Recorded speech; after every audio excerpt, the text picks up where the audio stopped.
Dans ce podcast, que j'ai voulu intimiste, en pleine nature, en présence des fées, du petit peuple et des énergies de chamanisme celtique, je te partage des leçons et prises de conscience que j'ai eues, issues de mon vécu et de ma propre expérience de vie. Je me livre en toute honnêteté, authenticité, vulnérabilité, bienveillance et douceur dans ce podcast afin que tu puisses révéler ta fée intérieure et renouer avec ta féminité sacrée. Bienvenue dans ma féerie celtique, chère fée, dryade, nymphe, elfe des bois. Dans cet épisode, j'aborderai ma récente évolution mentale et physique avec le sport. Je vous disais dans 2 épisodes avant celui-ci que j'avais pas fait de sport pendant 1 an. En fait, c'est pas vrai. Parce que suite à ma rupture, mais je me rends compte que maintenant, au moment où j'ai fait l'épisode, j'avais oublié ce passage. Mais quand j'ai eu ma rupture, il y a eu un petit moment de flottement où j'avais pas de travail, j'avais rien. Et au mois d'août, j'ai trouvé du boulot en intérim à la poste. Et même si je faisais pas vraiment de sport, je retournais à la salle un petit peu, mais il s'est passé des trucs et du coup j'ai dit ok, je m'en vais parce que c'est trop toxique pour moi. Il y a de la manipulation à fond de balle et je veux plus. Donc j'ai arrêté mon abonnement à la salle de sport et puis j'ai acheté il y a quelques mois une montre connectée, une Garmin, pour pouvoir suivre l'évolution de mes pas, parce que je les suivais sur mon téléphone, mais il y a des moments mon téléphone je le laissais dans la voiture, donc je me rendais pas compte du nombre réel de pas que je faisais dans la journée. Et donc pause, je reprends mon souffle. Je suis en train de monter une côte. Du coup respirer en même temps de parler, c'est compliqué. Donc oui, la montre, elle m'a servi à très clairement évaluer mon nombre réel de pas que je fais dans toute la journée, du matin quand je me lève jusqu'au soir quand je me couche. Et je me rends compte que je suis à une bonne moyenne de 17 000 pas par jour. Ça dépend si dans la journée je promène le chien ou pas, et ça dépend des tournées parce que je suis ce qu'on appelle rouleur. Donc je fais les tournées de remplacement. Je fais les remplacements plutôt, des tournées qui sont en repos, en vacances, etc. Donc il y a des tournées où je marche plus que d'autres. Et en fait ça fait partie du sport quand même, la marche, mine de rien. Et en faisant, parce que je m'étais fixé comme objectif du coup de faire 10 000 pas par jour. Je dépasse très largement ce nombre de pas, sauf quand je suis en repos. Non, même quand je suis en repos, je dis des bêtises, parce que soit je le dépasse, soit je le fais tout pile, vu que je promène le chien. Donc non, je fais toujours mes 10 000 pas. Et physiquement, je l'avais pas vu, mais il y a réellement eu un changement, surtout au niveau des jambes, les mollets. Parce que le dernier coup à la danse, oui, parce que en plus de ça, je me suis inscrite à la danse en novembre, octobre, quelque chose comme ça. Et entre le moment où je me suis inscrite et maintenant, il y a une marge. Maintenant, je me rends compte face au miroir. Avant, je n'arrivais pas à me regarder dans le miroir, c'était impossible. Dû à mes traumas, etc. Repose, parce que là, la côte est longue.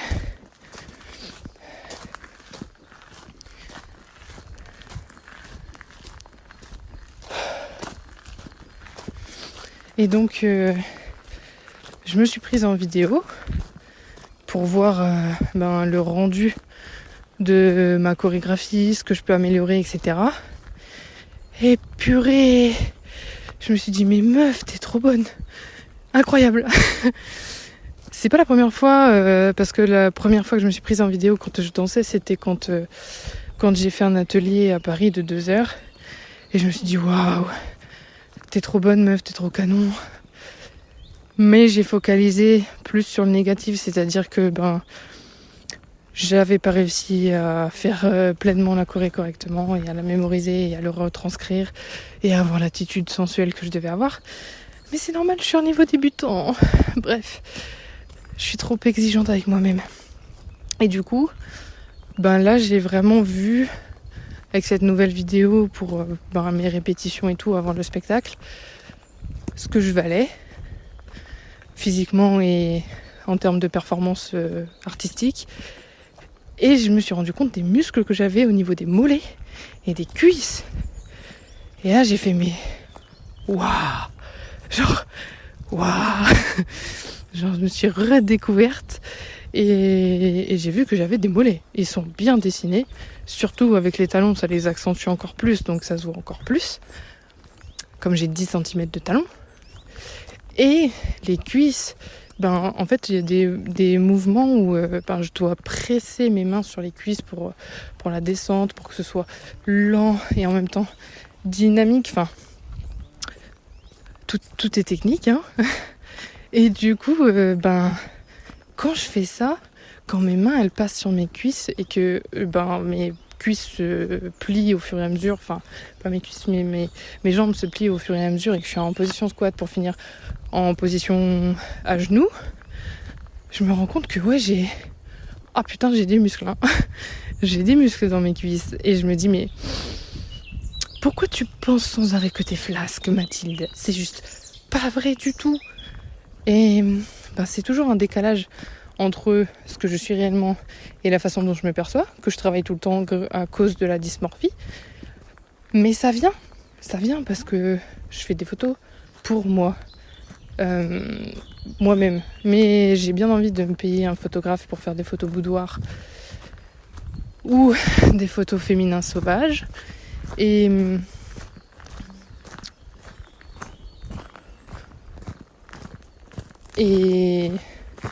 les vidéos que je prends de moi en train de danser, je me rends compte de comment je suis et de mon physique. Je prends conscience de mon potentiel énorme de féminité. Et maintenant, je vois que ça me sert. Je vois que ça m'est très utile à me développer. Et donc, en fait, si j'ai un conseil à vous donner, c'est ça. Franchement, les meufs, les petites fées, nymphes et dryades qui composent ma communauté ainsi que les elfes, très honnêtement, mais si vous pouvez faire des shootings photos professionnels dans la féminité, que ce soit un super classique où vous êtes habillé ou alors un type boudoir ou un type plus voluptueux avec des tissus, des voilages ou dans la nature en mode féminin sauvage ou du nu, mais très clairement, mais faites-le parce que vous allez voir que ça a un pouvoir libérateur énorme et vous allez prendre conscience de votre potentialité, de votre potentiel même féminin. Mais c'est incroyable, genre c'est vraiment un outil de fou. Donc voilà, c'était la petite info et astuce du jour. Moi je sais que vraiment ça m'a grandement aidée et que du coup ça me permet d'avoir un autre regard sur moi. Franchement c'est très révélateur et très grandissant et ça me permet de glow up dans ma tête parce que physiquement j'ai glow up mais je m'en rendais pas compte et là maintenant de faire une grosse mise à jour comme ça dans mon cerveau, ça me permet de me voir vraiment plus telle que je suis réellement et de comprendre du coup les regards autant des hommes que des femmes et je me mets à leur place et je me dis ouais, parce que j'ai eu une collègue qui m'a dit je vais vous le sortir tel quel, hein. Elle m'a dit putain meuf mais t'es trop bonne, tu te rends pas compte, t'as un corps de ouf. Et dans ma tête ça fait elle est malade, elle est pas bien, elle est vraiment pas bien. Genre moi non c'est pas vrai. Mais en fait si et juste je dois arrêter de me dénigrer et donc si j'ai un message pour vous les filles, franchement c'est arrêtez de vous dénigrer. Prenez quand il y a des commentaires comme ça qui viennent de la part de femmes. Je trouve d'ailleurs que ça a plus de valeur à mon sens, par rapport à mon vécu, quand ça vient d'une femme que quand ça vient d'un homme. Parce que je me dis, ouais, mais un homme, avec en tout cas tous ceux que j'ai pu croiser, quoique maintenant c'est en train de grandement changer et c'est pour mon plus grand bonheur. Ça veut dire que ma manifestation a fonctionné. Mais jusqu'à aujourd'hui, ou non, jusqu'à il y a quelques mois, j'avais croisé beaucoup d'hommes qui me faisaient des compliments de ce genre juste pour m'avoir dans leur lit. Et moi, c'était juste hors de question, je voulais pas. Donc du coup, c'est pour ça que là, pour moi, ces paroles-là, ces compliments-là ont plus de valeur de la part d'une femme que venant de la bouche d'un homme. Mais c'est selon votre vécu, parce que maintenant, je sais que aujourd'hui, si un homme me fait ce genre de remarques, c'est que c'est réel. C'est que c'est vrai, c'est que c'est honnête. Et pas forcément avec des arrière-pensées. Parce que j'en ai conscience, parce que je détecte un peu mieux aussi le vrai du faux et que j'arrive à écouter un peu plus mon intuition et mes ressentis, notamment vis-à-vis des hommes. Bref, tout ça pour dire que de faire 10 000 pas par jour ou plus selon nos disponibilités et le temps dont on dispose chaque jour, c'est peut-être pas grand-chose, mais finalement ça fait beaucoup en termes de redynamisation physique et corporelle, et que en plus de ça, ça fait un bienfait fou au moral, au mental. Je suis encore en train de monter une côte. Décidément. Et donc je vous y encourage très grandement, même si, comme vous pouvez l'entendre, je souffre un petit peu parce que je monte des côtes. Vous n'êtes pas forcément obligé de monter des côtes comme moi. Sauf si vous êtes un peu sadique. Non, je déconne. Mais voilà, c'est bon pour votre santé, pour votre mental. Ça stimule votre créativité aussi. Donc, s'il y a une chose que je peux vous conseiller, mes chers fées, si vous ne faites pas de sport, ou en tout cas pas un sport que vous aimez, choisissez un sport que vous aimez, qui peut devenir même votre passion. Et surtout, marchez, faites vos 10 000 pas par jour.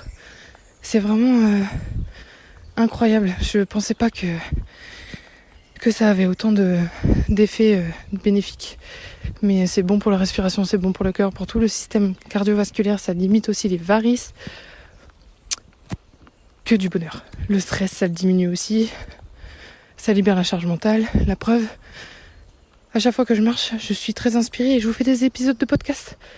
Ça libère la créativité. Bon, voilà. J'ai fini de faire l'éloge de la marche à pied et des 10 000 pas par jour. Je vous laisse. Je te remercie de ton écoute. J'espère que cet épisode t'a plu.